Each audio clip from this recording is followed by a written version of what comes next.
EDP drama. Any thoughts on that? All right, sure. But first, for those people who don't know what that drama is, you wanna update them on that?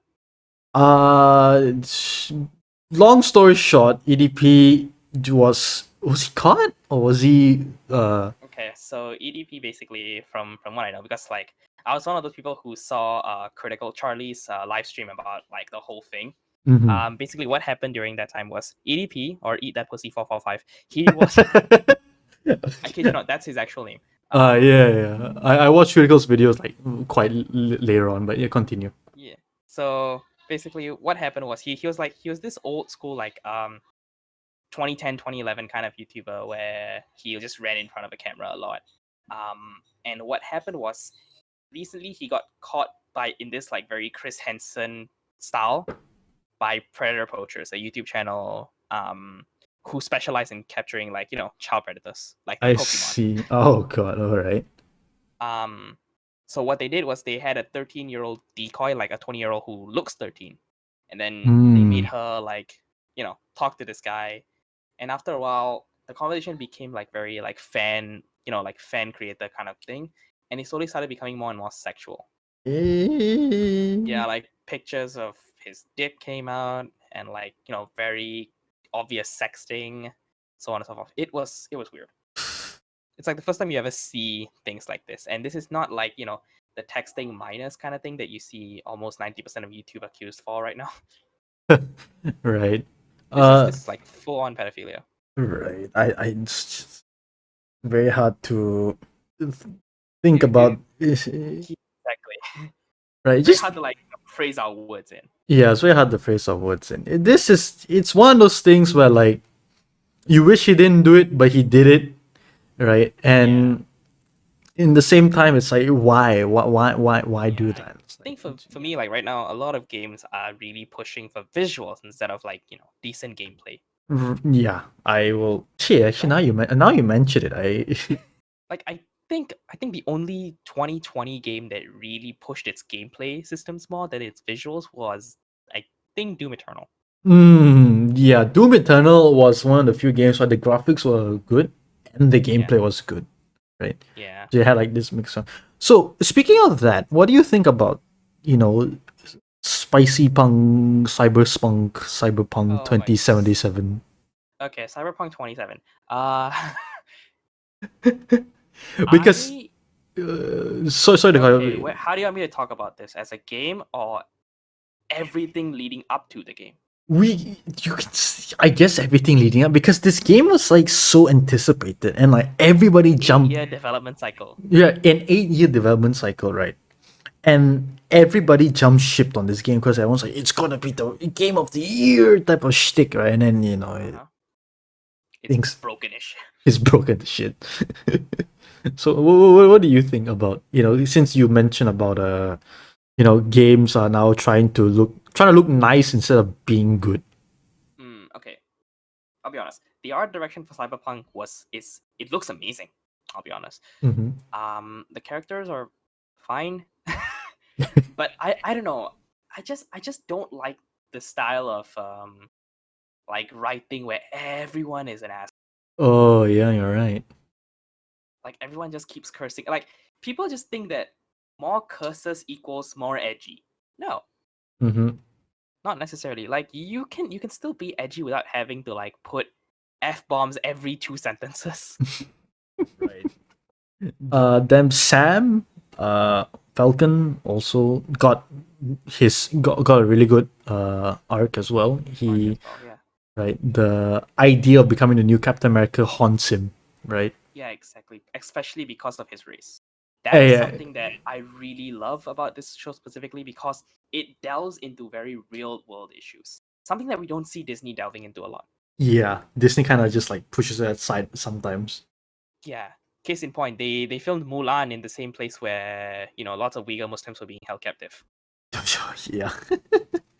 Right. So they handled the race thing perfectly. I would say they handled it very well. Yeah, exactly. Like everything about like Sam's struggle, it Mm-hmm. makes sense given what we know Right. about like the real world and how people did react. Okay, this is where I need you to help me. In the Mhm. comics, did people react negatively to Sam taking the shield? See, the thing about comics is that so the whole shtick about Sam becoming Captain America was that some villain like literally sucked out the super soldier serum out of Cap. He then was unable to proceed to do Cap things. So it's like, okay, hey, look, Sam is like the best bet we have. So Sam becomes the new Captain America, and obviously we know like it was technically like the death of Captain America in some ways, right? But the thing is that they will always find a way to bring him back to become Captain America again. But in that period of time where Sam was Captain America, not much. Because I think around this time Miles was a thing. Uh what's her name? Miss Marvel. Yeah. Right, Miss Marvel was a thing. Then who else? Right. So just like all these like people of color were like picking up the mantles of like, very popular heroes, right? So so it was kind of a good move, So hey, let's try to make Sam Captain America and everything. It worked out well, right? Oh my god. Okay. The first episode, it felt to me like it was just gonna be another like Justice League knockoff. Mm-hmm. But then at the very end of the first episode, where Oh yeah, shit went to hell. oh, by the way, Invincible has been out also for almost like 2 weeks at this point. Yeah. So So if we're you not gonna haven't, spoiler warnings. yeah, if you haven't seen Invincible, that's your fault. Uh, Uh, but if you really haven't seen Invincible, go watch it, see, please. Just go watch it. All right, go ahead. exactly. It's really good. When when shit hit the fan for that, that's when I realized that that's when Toku was just constantly saying, "Ladies and gentlemen, welcome to Invincible," Yeah. and that's how I knew that this show was not messing around. Yep. So now you can go on with your thoughts. Okay, here's my Oh. thoughts. On a whole, the writing was excellent.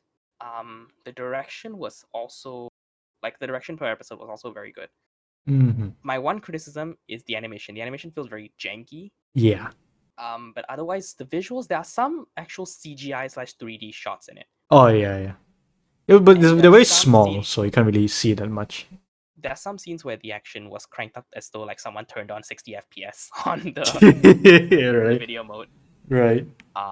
And then of course where do I begin? The cast and performances are excellent. Ah, Right? right. Steven Yeun and J.K. Simmons did amazing as As Mark and Nolan respectively. yep.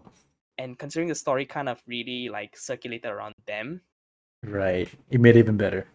yeah, it made it even better. They pulled it off really good. Definitely. Like it was really my first time hearing Simmons in that kind of a negative role, considering all I've heard him was in is J. Jonah Jameson in the Raimi trilogy, Cave Johnson from Portal 2, Mm-hmm. and I think Jim Gordon from the DCEU. Yeah. Like, and to be honest, he didn't really have much of a role in the DCEU. He was just there just to be Jim Gordon. Exactly. But now you hear him in a Nolan Grayson different or light. you're right, and an Omni-Man or I will beat your face senseless. Yeah. I mean, okay. But Nolan as a character is very interesting to me because Ah. he clearly knows what he wants to do here. Mm-hmm. And the way that he goes about it is sweet until the very end of the season, and then you realize it's fucking heartbreaking. Yep. His character actually becomes much more interesting when because at least in the comics it you see what you saw in the show, but then he then progresses to be like he tries to move from like the Voltramite soldier that he is into like a a proper dad. Yeah. Right. And you kind of see that as well in like when he beats Mark senseless in the last episode. Yeah. Right. That he couldn't do the finishing. He couldn't finish him. Yeah, he couldn't like do the finishing blow to Mark. He just couldn't. He just blasted off into the next season. Plus Disney around and Lucasfilm really want to, milk Star Wars until it's dry. yeah. It's like I don't know how they're still finding ways to do that, but jeez. Yeah, but I mean, okay, honestly, for me, Star Wars is good if you have the patience for it. It's the same way that people find Lord of the Rings, because people who watch the Lord of the Rings trilogy, like people can say that one, it's slow and boring. 2, Mhm. it's good.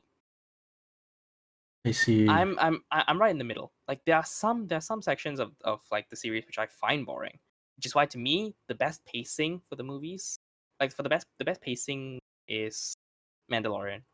It's simple, it's good, it's well paced, and it does its job well. Whereas with other Star Wars media, especially the prequels, they focus too much on lots of talky stuff. That's not what we're here for. Yeah. Like Mhm. do your talky stuff, but make sure it's important. So Yeah. we care.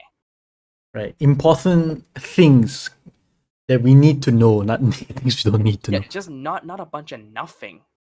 Right. Like honestly, people. Okay, honestly, can you like remember anything that happened in Attack of the Clones? I only remember one thing. Anakin killed people who killed the tribe who killed his mom. Darth Vader music played, and Dooku. Yeah, I was gonna say I only remember Dooku and Yoda. That's it. And I don't know. It's like, but whereas with Revenge of the Sith, you can remember a lot of things. Yeah, because Because Revenge of the Sith the was like, pacing was good. yeah, it went back to like, okay, it's a Star Wars movie. We gotta mix the Vader thing. Yeah, exactly. Mhm. And then with Clone Wars, it just I don't know. It felt like a generic like TV show with Star Wars. But I mean, if people enjoy it, great. I don't know, it didn't really strike me. That's all. Ah, yeah, no problem. Clone Wars is, yeah, it's for me at least. I really enjoyed it. I enjoyed all seasons of Clone Wars because I grew up with it as well. Okay. The last season of Clone Wars was a banger, right? Mm. The last, and then obviously the last few episodes of that season 4, they tied it into Revenge of the Sith. Is it? Mm-hmm. Yeah, Revenge of the Sith, and I was So like, it's a retelling, isn't it? So it's a retelling slash alternate universe. it's not a retelling of alternate universe. It's literally taking place as the same time as Revenge of the Sith is taking place.